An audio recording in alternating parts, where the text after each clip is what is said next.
नमस्कार प्रेक्षकांनो, "तू ही रे माझा मितवा" या मालिकेच्या आजच्या रिव्ह्यूमध्ये अर्णव कॅबिनमध्ये असतो. तिथे एक मुलगीसुद्धा असते. अचानक अर्णवने कॉफी पिल्यामुळे त्याला चक्कर येते आणि तो त्या मुलीच्या एकदम जवळ असतो. आता त्याला मुद्दामून धोका देण्यासाठी हे सगळं कट म्हणजे बनाव रचण्यात आलेला असतो. त्याच वेळेला तिथे मीडियावाले येतात आणि लगेच अर्णवला म्हणतात की एवढा मोठा बिझनेसमॅन इथे हे चाळे चालले आहे का? एका मुलीसोबत तुम्ही हे काम करताय? असं सगळं बोलणं आता चालू असतं. पण अर्णवला काही समजतच नाही आहे, कारण त्याला त्या कॉफीमधून असं काही दिलं गेलेलं असतं की तो पूर्णपणे नशेत असतो. त्याच वेळेला ईश्वरी त्याने सगळ्यांना गप्प बसा म्हणून बाहेरच काढते. ती म्हणते की चला इथून चालते व्हा. आणि मग अर्णव उभा राहतो. तो म्हणतो की ईश्वरी, तुला वाटतंय माझ्याकडे बघून मी हे सगळं मुद्दामून केलंय?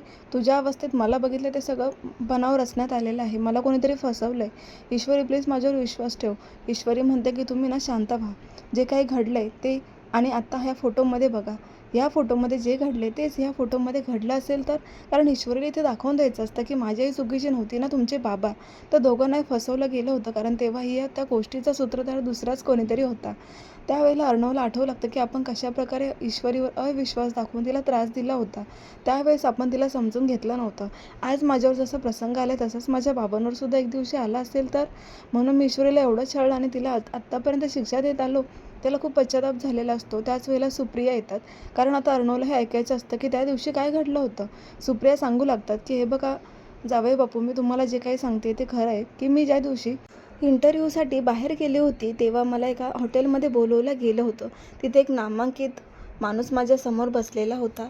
त्या नामांकित माणसासमोर मी इंटरव्ह्यू द्यायला गेले आणि मला कोणीतरी दुसऱ्यानेच पाठवलं होतं. पण जेव्हा मी तिथे गेले तेव्हा त्यांना अचानक चक्कर आले आणि ते माझ्या अंगावर पडले. मी त्यांना म्हणाले की मी बाहेरून कोणाला तरी बोलवते. त्याच वेळेला मीडियावाले आतमध्ये आले. त्यांनी जे बघितलं ते त्यांनी चुकीचा अर्थ समजून बघितलं आणि आमची बदनामी करायला सुरुवात केली. तुमच्या वडिलांचं नाव तर खराब झालं, पण माझं पुढचं सगळं आयुष्य खराब झालं, कारण मीडियावर ही गोष्ट इतकी पसरल्या गेली की मला तोंड दाखवणं मुश्किल झालं होतं. सुप्रिया रडायला लागतात. ईश्वरी त्यांना सावरते. त्या निघून जातात. इकडे अर्णवच्या डोक्यातून हे विचार जातच नाही की असं कसं घडलंय. ती मुलगी आली की आणि मला त्या कॉफीमधून काहीतरी दिलं गेलं आणि मग जे काही घडले ते माझ्या बाबांसोबत पण असंच घडलं होतं का? तर ईश्वरी सांगते की असं का घडलं नसेल, तुम्ही एक अंदाज तरी बांधू शकतात ना. त्याच वेळेला वल्लरीने सगळं बोलणं ऐकलेलं असतं. तिच्या लक्षात येतं की आता काही झालं तरी आपल्याकडे कोणी बोट दाखवणार नाही, त्यापेक्षा आपण याच्यातून सुटलेलंच बरं. पण अर्णव म्हणतो की मला असं वाटतं की माझे बाबा चुकीचे नव्हते ना, तुझी आई, कारण त्या खूप निर्दोष आहेत हे आता सिद्ध करायची वेळ जवळ आलेली आहे. असं तो आता ईश्वरीला सांगत असतो, पण वल्लरीच्या डोक्यातून ती गोष्ट जातच नसते. आता अर्णव आणि ईश्वरी त्या रमाकांत शिर्केंचा शोध घेणार आहे, कारण ते तरी आपल्याला सांगतील की नक्की काय होतं खरं आणि काय खोटं. तर आता वल्लरीला झोप लागत नाही आहे. ती म्हणते की माझ्या आयुष्यात माझ्याच आड येणारी एकच व्यक्ती आहे, ती व्यक्ती म्हणजे ईश्वरी. हे ईश्वरीचा काटा काढायलाच पाहिजे. तिला माझ्या आयुष्यातून कायमचं मी काढून टाकणार आहे. नक्की आता वल्लरी करणार तरी काय? पाहूयात उद्याच्या भागात. तुम्हाला आजचा भाग कसा वाटला कमेंट करून नक्की कळवा. पाहायला विसरू नका तू ही रे माझा मितवा.